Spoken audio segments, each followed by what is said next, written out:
আসসালামু আলাইকুম। আজকে আমরা এসিসি ফিজিক্সের প্রথম অধ্যায় থেকে আমরা কিছু বোর্ড কোশ্চেন সমাধান করার চেষ্টা করব।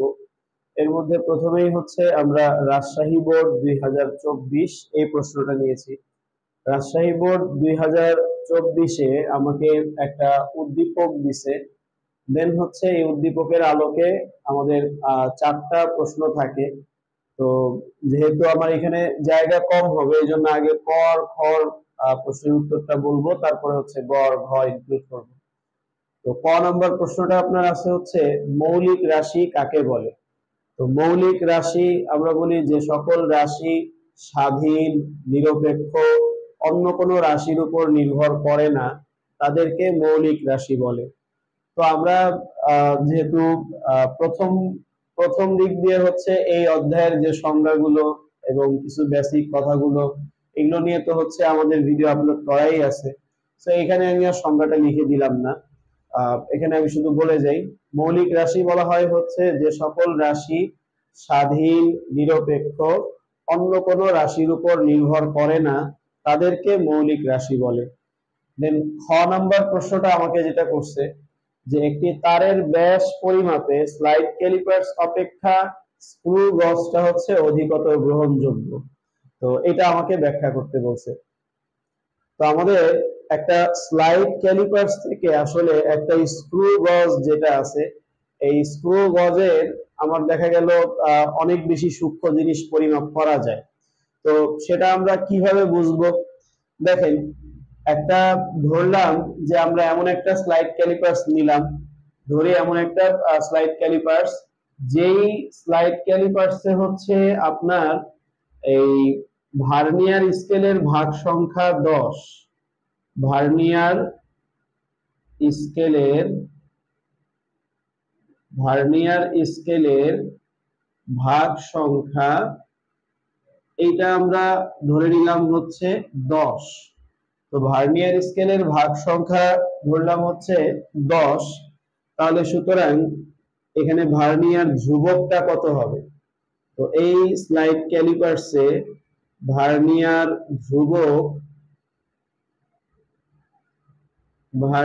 ধ্রুবক এটা যদি আমরা বের করতে চাই, তাহলে ভিসি ইকুয়াল সূত্র হচ্ছে এস ভাগ এন। তো আমরা প্রধান স্কেলের ক্ষুদ্রতম এক ভাগ এটা আমরা জানি হচ্ছে 1 মিলিমিটার, আর ভার্নিয়ারের ভাগ সংখ্যা তো ধরে নিছি 10, তাহলে 1/10 আসে হচ্ছে 0.1 মিলিমিটার। সো এই যে আমরা এইখানে ভার্নিয়ার ধ্রুবক 0.1 মিলিমিটার পাইলাম, এর মানে আসলে কি বোঝায়? এর মানে বোঝায় হচ্ছে আমি এই স্লাইড ক্যালিপার্সটার সাহায্যে সর্বনিম্ন 0.1 মিলিমিটার দৈর্ঘ্যের বস্তু পরিমাপ করতে পারবো। একইভাবে আমি যদি কোনো একটা স্ক্রু গজের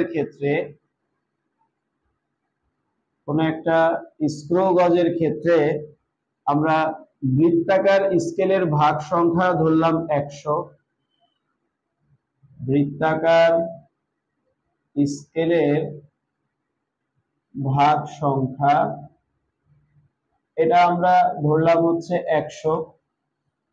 আর এখানে গজে পিচ, এইখানে যেরকম আমি প্রধান স্কেলের ক্ষুদ্রতম এক ঘর 1 মিলিমিটার ধরছি, স্ক্রু গজেও সেম আমরা ধরলাম যে পিচ হচ্ছে 1 মিলিমিটার। স্ক্রু গজে যে পিচ এটা হচ্ছে আমার 1 মিলিমিটার। তো তাহলে সেই ক্ষেত্রে আমি এখানে লঘিষ্ঠ গণন বা ন্যূনাঙ্ক এটা যদি বের করি, লঘিষ্ঠ গণন বা ন্যূনাঙ্ক এলসি সমান সমান সূত্র হচ্ছে আমার পি ভাগ এন। পি হচ্ছে পিচ, এটা হচ্ছে 1 মিলিমিটার, আর এন হচ্ছে বৃত্তাকার স্কেলের ভাগ সংখ্যা, এটা হচ্ছে আমার 100, মানে এই মানটা আসে 0.01 মিলিমিটার। সো এই জায়গাটায় হচ্ছে আমি প্রধান স্কেলের ক্ষুদ্রতম এক ঘর ধরে নিছি 1 মিলিমিটার, আর ভার্নিয়ারের ঘর সংখ্যা ধরে নিছি 10। তো সেই ক্ষেত্রে ভার্নিয়ার ধ্রুবক আসছে 0.1 মিলিমিটার। আর একটা স্ক্রু গজের ক্ষেত্রে পিচের মানটাও আমি 1 মিলিমিটার ধরে নিলাম, আর এইখানে যে স্কেলটা, বৃত্তাকার যে স্কেলটা ছিল, সেই বৃত্তাকার স্কেলের ঘর সংখ্যা ধরে নিলাম 100। নরমালি বৃত্তাকার স্কেলে 50 100 হয়, তো 100 ধরে নিলাম। সো তাহলে সেই ক্ষেত্রে ন্যূনাঙ্ক আসলো 0.01 মিলিমিটার। সো এই ক্ষেত্রে আমরা দেখতেছি যে ন্যূনাঙ্কর মানটা কিন্তু অনেক ছোট আসছে। ন্যূনাঙ্কর মানটা আসছে হচ্ছে 0.01 মিলিমিটার। তো তাহলে সেক্ষেত্রে বোঝা যায় যে স্ক্রু গজের সাহায্যে আমি 0.01 মিলিমিটার এত ক্ষুদ্র দৈর্ঘ্যের বস্তু পরিমাপ করতে পারি। তার মানে হচ্ছে যে আমরা একটা স্ক্রু গজে সবচাইতে ক্ষুদ্রতম এবং সূক্ষ্ম বস্তু পরিমাপ করতে পারি। এই জন্য আমরা বলতে পারি যে স্ক্রু গজটা অধিকতর গ্রহণযোগ্য। নেক্সট আমরা গ এবং ঘ নাম্বার প্রশ্নটা দেখব। ভার্নিয়ার সমপাতন নির্ণয় করো। গ নাম্বার কোশ্চেনটা হচ্ছে, তো আসেন ভার্নিয়ার সমপাতন আমরা নির্ণয় করি।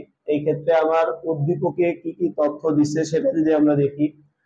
উদ্দীপকে বলছে একটি স্লাইড ক্যালিপার্সের সাহায্যে একটি ঘনকের এক পৃষ্ঠের আয়তন। তো আমরা ঘনক তো চিনি, ঘনক হচ্ছে এই বাক্স আকৃতির যত জিনিসগুলো আছে, এবং এটা বর্গাকার হবে আর কি, বর্গাকার বাক্স, অর্থাৎ চারটা বাহুই সমান এই টাইপের একটা বর্গাকার বাক্স হবে। তো ওইটাকে আমরা বলতেছি হচ্ছে ঘনক।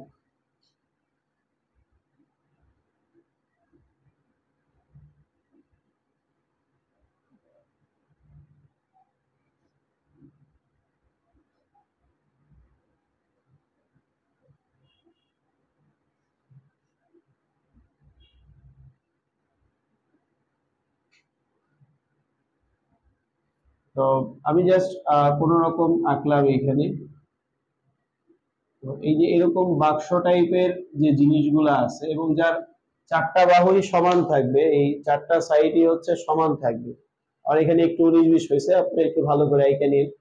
তো চারটা বাহুই সমান থাকবে এমন জিনিসকে বলা হয় হচ্ছে ঘনক।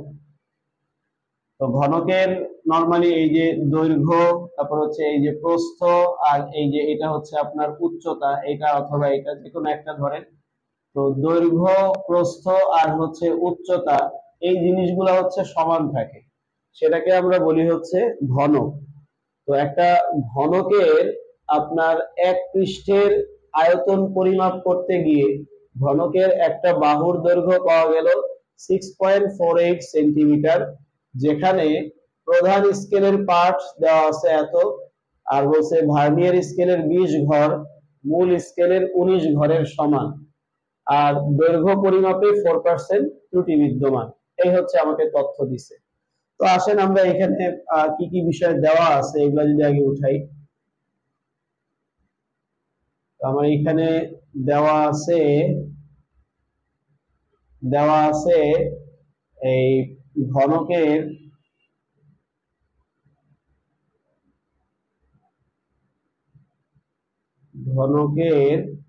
এক পৃষ্ঠের ঘনকের একটি বাহুর দৈর্ঘ্য, এক বাহুর দৈর্ঘ্য। তো এটাকে আমরা ধরে লিখতে, আচ্ছা সরাসরি লিখে দিই, দৈর্ঘ্য এটা হচ্ছে আপনার 6.48 এত সেন্টিমিটার। তো বাহুর দৈর্ঘ্য এটাকে ধরেন এল ধরে নিলাম আমি, যে এল এল সমান সমান 6.84 সেন্টিমিটার। আর হচ্ছে এইখানে আপনার প্রধান স্কেলের পার্ট,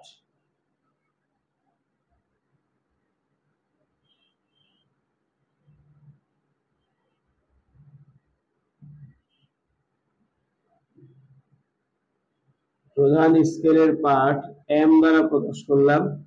তো এম সমান সমান আমাকে দিয়ে দিছে হচ্ছে 6.4 সেন্টিমিটার। আর এখানে ভার্নিয়ার স্কেলের ঘর দিয়ে দিছে 20। ভার্নিয়ার স্কেলের ঘর সংখ্যা, দিয়ে দিছে 20। আর আমরা তো জানি যে প্রধান স্কেলের ক্ষুদ্রতম এক ভাগ 1 মিলিমিটার। প্রধান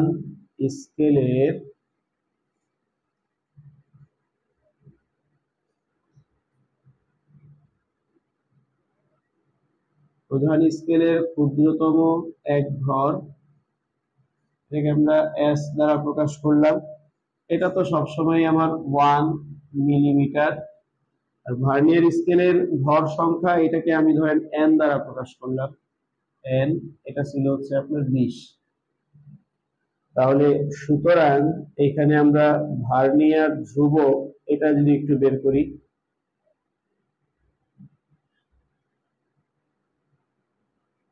ভার্নিয়ার ধ্রুবক, তো ভার্নিয়ার ধ্রুবককে আমরা প্রকাশ করি হচ্ছে ভিসি। তো ভার্নিয়ার ধ্রুবক বের করার সূত্র হচ্ছে ভিসি ইকুয়াল এস ভাগ এন। তো এখানে স্কেলের ক্ষুদ্রতম এক ভর, এটার মান দিয়ে দেওয়া আছে হচ্ছে 1 মিলিমিটার। আর এন, এটা হচ্ছে আমার ভার্নিয়ারের ভর সংখ্যা, এটা দিয়ে দেওয়া আছে হচ্ছে 20। সো তাহলে 1/20, এটা আসে হচ্ছে 0.05 এত মিলিমিটার। সো আমরা তো জানি যে ফিজিক্সের ম্যাথের ক্ষেত্রে প্রত্যেকটা রাশির একক একই রাখতে হয়। আমার এইখানে দৈর্ঘ্য আর মূল স্কেলের পার্ট আছে সেন্টিমিটারে। সো তাহলে আমরা ভার্নিয়ার ধ্রুবকটাকেও সেন্টিমিটারে কনভার্ট করে দিব। তো আমরা জানি যে মিলিমিটার থেকে সেন্টিমিটারে আনতে গেলে 10 দ্বারা ভাগ করতে হয়। সো এটাকে যদি 10 দ্বারা ভাগ করি তাহলে হবে 0.005 সেন্টিমিটার। সো এটা গেল ভার্নিয়ার ধ্রুবক। এখন আসেন আমরা স্লাইড ক্যালিপার্সে কোনো একটা বস্তুর দৈর্ঘ্য পরিমাপ করতে গেলে সূত্র কি জানি?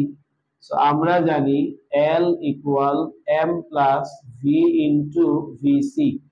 আমরা এই সূত্রটা জানি। তো এখান থেকে পুরাটা এই পাশে পাশ করি, তাহলে m plus V into VC equal L। তো এখান থেকে এই ভি ইন্টু ভিসি এটা রাখি, এম প্লাস আছে ওইখানে গিয়ে হচ্ছে মাইনাস হবে। দেন আমার ভি দরকার, তাহলে ভিটাকে রাখি। আমার এখানে কিন্তু ম্যাথে চাইছিল ভার্নিয়ার সমপাতন কত, এটা হচ্ছে চাইছে। সো ভার্নিয়ার সমপাতন, এই ভি ইকুয়াল কত, এটা হচ্ছে আমার কাছে চাইছিল। তাহলে ভিসি গুণ আছে, এখানে গিয়ে ভাগ হবে L minus M divided VC. এখন আমরা যদি মানগুলো বসায় দেই, এল এটার দৈর্ঘ্য আছে হচ্ছে 6.48 মাইনাস এম, এটা আছে হচ্ছে আপনার 6.4, আর ভিসি আছে হচ্ছে আপনার 0.005। সো তাহলে এটা ক্যালকুলেশন করলে আসে হচ্ছে 6। সো এই হচ্ছে ভার্নিয়ার সমপাতন। নেক্সট আমরা ঘ নাম্বার কোশ্চেনটা দেখি। ঘ নাম্বার কোশ্চেনটা আমাকে বলছে ঘনকের এক পৃষ্ঠের আয়তন পরিমাপে পরিমাপটি যথেষ্ট নির্ভরযোগ্য হবে কিনা। অর্থাৎ আমি যে এই যে আয়তন যে পরিমাপ করলাম, এই আয়তন পরিমাপে আমার কোনো ত্রুটি আছে কিনা, তুলনামূলক কোনো ত্রুটি আছে কিনা। তো তুলনামূলক কোনো ত্রুটি মানে এক কথায় আমরা বলি এটাকে আপেক্ষিক ত্রুটি। আপেক্ষিক মানেই হচ্ছে তুলনামূলক, অর্থাৎ এইখানে তুলনামূলক আপেক্ষিক কোনো ত্রুটি হয়েছে কিনা এটা আমরা একটু বের করে দেখব। তো আপেক্ষিক ত্রুটি বের করার তো আমরা প্রিভিয়াস পর্বে বইয়ের ম্যাথ থেকে শিখছিলাম যে কিভাবে করতে হয়। তো সেম ওইভাবেই হচ্ছে আমরা এই অঙ্কটাকে সমাধান করব। তাহলে প্রথমেই আসি, আমি লিখি দেওয়া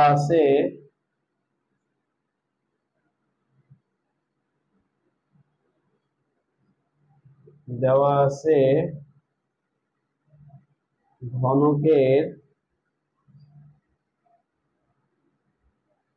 ঘনকের এক বাহুর পরিমাপকৃত দৈর্ঘ্য, ঘনকের এক বাহুর পরিমাপকৃত দৈর্ঘ্য।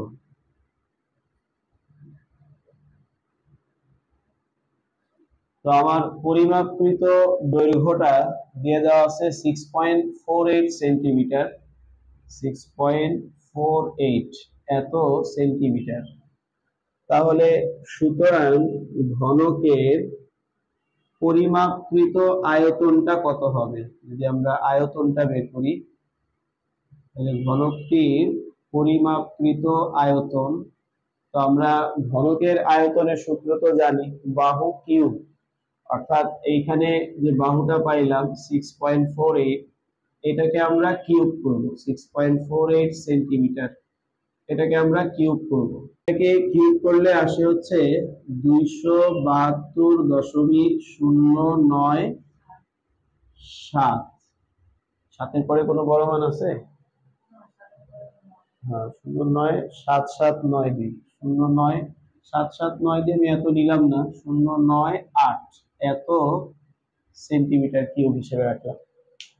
তাহলে এটা হচ্ছে ঘনকের পরিমাপকৃত আয়তন আমরা পেয়ে গেলাম। তো এখন আসেন, দৈর্ঘ্য পরিমাপের ত্রুটি আপনাকে দিছে 4%। তাহলে এই ঘনকটার দৈর্ঘ্য পরিমাপে ত্রুটি,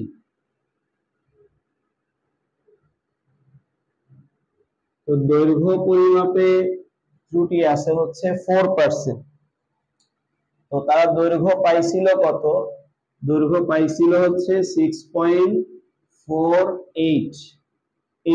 এইটার 4% হচ্ছে ত্রুটি, তাহলে এত এর মানে গুণ, তাহলে 4% মানে হচ্ছে 4/100। মনে আছে তো? প্রিভিয়াস পর্বে আমরা সূত্রগুলো এইভাবে পড়ছিলাম। তাহলে এত সেন্টিমিটার, তো এটা কিন্তু এখন একটু হিসাব করি, তাহলে 6.48 গুণ আসবে হচ্ছে 0.04, 0.04। তাহলে আপনার ত্রুটি আসে হচ্ছে 0.2592 এত সেন্টিমিটার। ঠিক আছে, ওকে। এখানে তো দশমিকের পরে 3 ঘর নিচ্ছি, তাহলে এখানেও দশমিকের পরে 3 ঘরই রাখি, তাহলে 0.259 এত সেন্টিমিটার হচ্ছে আমার দৈর্ঘ্য পরিমাপে ত্রুটি হয়েছে। তাহলে দৈর্ঘ্য পরিমাপে এই পরিমাণ ত্রুটি, এই পরিমাণ ত্রুটি বলতে আমি এই পরিমাণ ভুল কম করছি না বেশি করছি এটা তো আর জানা নেই। তো তাহলে এই ত্রুটিটা আমার এই দৈর্ঘ্যের সাথে একবার যোগ হবে আর একবার বিয়োগ হবে। তো আমরা যদি এই মানটা এখানে একবার যোগ করি তাহলে দৈর্ঘ্য বেড়ে যাবে, তখন আয়তনও বেড়ে যাবে। আবার যদি বিয়োগ করি তাহলে সেই ক্ষেত্রে আমার দৈর্ঘ্য কমে যাবে, ফলে আয়তনও কমে যাবে। তো বুঝাই যায়, তাহলে এখানে আয়তন আমার দুইটা পাওয়া যাবে। আমরা লিখব যে কাজেই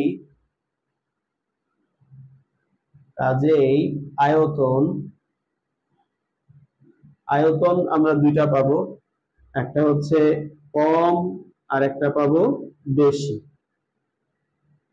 দুইটা আয়তন পাবো। তো কম আয়তন যেটা, সেটা হচ্ছে আমি 6.48 এইখান থেকে মাইনাস করব 0.259।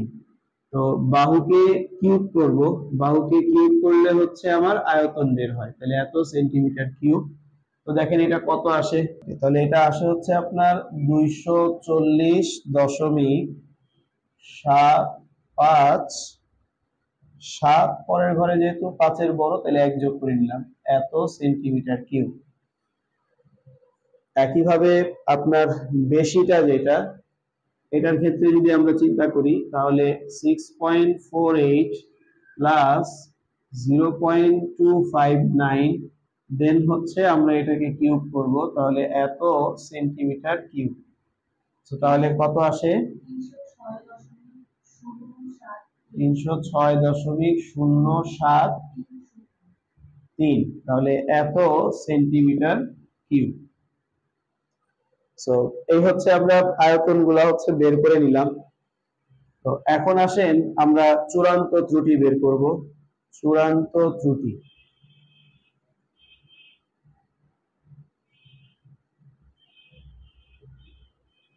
তো আমরা দেখতেছি এখানে প্রকৃত আয়তন পাইছি হচ্ছে 2টা, আর পরিমাপকৃত আয়তন আছে হচ্ছে 1টা। তো চূড়ান্ত ত্রুটি মানেই হচ্ছে পরিমাপকৃত আয়তন আর প্রকৃত আয়তনের পার্থক্য। তাহলে যেহেতু এখানে 2টা মান আছে, তাহলে 2বার লিখবো। সো এটা আছে 240 আর প্রকৃত আয়তন হচ্ছে 272। তাহলে আমরা 272.098 এত সেন্টিমিটার কিউব থেকে মাইনাস করব হচ্ছে 240.758 এত সেন্টিমিটার কিউব। তাহলে কত আসে? 31.34 এত সেন্টিমিটার কিউব। তো তাহলে আমরা এটা পাইলাম। দেন হচ্ছে আরেকটা প্রকৃত মান আছে, তাহলে 306.073। এইখান থেকে মাইনাস করব পরিমাপকৃত মান। পরিমাপকৃত মানটা আছে 272.098। সো এটা তাহলে কত আসে? এত সেন্টিমিটার কিউব আসে হচ্ছে 33.975 এত সেন্টিমিটার কিউব। তো তাহলে এখানে আমরা চূড়ান্ত ত্রুটি হিসেবে দুইটা মান পাইছি। তো যেহেতু আমরা চূড়ান্ত ত্রুটি বলতেছি, তার মানে চূড়ান্তটা অর্থাৎ সর্বোচ্চ পর্যায়টা নিব। তাহলে এখানে বড়টি, এখানে বড়টি অর্থাৎ চূড়ান্ত ত্রুটি হচ্ছে, বড়টি অর্থাৎ চূড়ান্ত ত্রুটি হচ্ছে আমার 33.975 এত সেন্টিমিটার কিউব। এটা হচ্ছে আমার চূড়ান্ত ত্রুটি। তো তাহলে আপেক্ষিক ত্রুটি কত হবে? আমি এখন এটা মুছে ফেলি।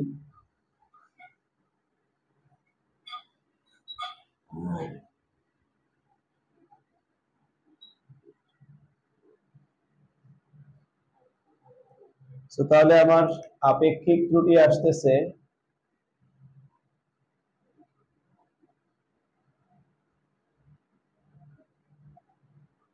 আপেক্ষিক ত্রুটি, এটা আমরা জানি চূড়ান্ত ত্রুটি ডিভাইডেড পরিমাপকৃত মান ইনটু 100%। সো তাহলে চূড়ান্ত ত্রুটি আসছে 33.975 ডিভাইডেড আমার পরিমাপকৃত আয়তনটা ছিল 272.098, মানে এত আয়তন ছিল। এর মধ্যে আমার চূড়ান্ত পর্যায়ের ভুল আছে হচ্ছে এত। তাহলে এটাকে পার্সেন্টেজ করলে আমার 100% গুণ করব। তো তাহলে ফাইনালি কত আসে? 12.486 এত পার্সেন্ট। সো এই হচ্ছে আমার আপেক্ষিক ত্রুটি। সো আজকে এই পর্যন্তই। আমরা নেক্সটে হচ্ছে আবার পরবর্তী একটা বোর্ড কোশ্চেন সমাধান করব।